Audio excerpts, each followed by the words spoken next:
Social మీడియాలో cutter కార్యకర్తల ఆలోచనలకు అనుగుణంగా బాబు గారు నడిస్తే ప్రమాదమే. ఇప్పుడు ఫర్ ఎగ్జాంపుల్ ఆహ్, ఏది మొన్న ఆయనెవరో ఐఏఎస్ అధికారి జవహర్ గారు ఇక్కడికొస్తే ఏదో పెళ్ళికొస్తే ఆయన కలిసారంటూ ఒక అధికారిని సస్పెండ్ చేశారు.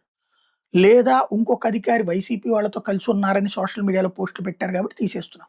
ఇంకొక అధికారి వైసీపీ హయాంలో కీలక పదవుల్లో ఉన్నారని తీసేస్తున్నాం. గుడ్. మనల్ని అధికారంలో తీసుకురావడానికి కట్టర్ కార్యకర్తలు కారణం అనుకుంటే అంతకంటే అమాయకత్వం లేదు. వాళ్ళు సృష్టించినటువంటి హేట్రేట్ కారణాల్లో ఒకటి. అదే సందర్భంలో పాజిటివ్ ప్రచారం చేసుకోవడం చేతకాని జగన్మోహన్ రెడ్డి కారణం. మన గెలుపుకి 100 కారణాలున్నాయి. జగన్ ఓటమికి 100 కారణాలున్నాయి. ఆ 100 కారణాల్లో వాళ్ళ కార్యకర్తల యొక్క సోషల్ మీడియా కట్టర్ కార్యకర్తలు బూతులు తిట్టినప్పుడు సమర్థించడం.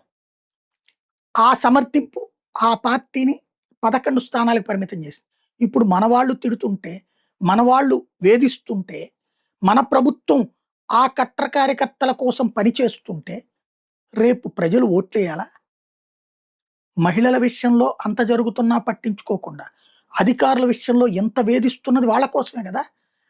కట్టర్ కార్యకర్త అధికారంలోకి తీసుకురావడానికి కారణం కాదు. కట్టర్ కార్యకర్త విపక్షంలో ఉన్నప్పుడు ఎంతవరకు కాపాడాడు? విపక్షంలో ఉన్నటువంటి సందర్భంలో అతను మీకు బెదిరించాడు. ఏమని?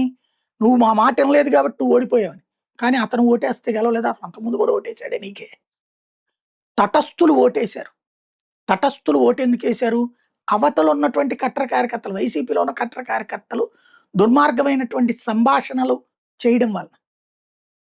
ఆ యూట్యూబ్ వీడియోలో, ఫేస్‌బుక్ వీడియోలో ఇవి చేయడం వల్ల అసహ్యం అనిపించింది. అట్లాగే కొంతమంది నాయకులు దుర్భాషలాడటం అసహ్యం అనిపించింది. ఇప్పుడు అదే పని మన వాళ్ళు చేస్తే, దానికి అనుగుణంగా ప్రభుత్వం ఆ రోజున ఆ కట్టర్ కార్యకర్తలకు అనుగుణంగా జగన్ పనిచేయలే. అందుకనినే వాళ్ళు జగన్ ఓడించడంలో ఆళ్ళు కూడా కీలక పాత్ర పోషించారు. ఇక్కడ మనం వాళ్ళ కోసం పనిచేస్తున్నాం. అప్పుడు మిగతా జనం ఏమనుకోవాలా?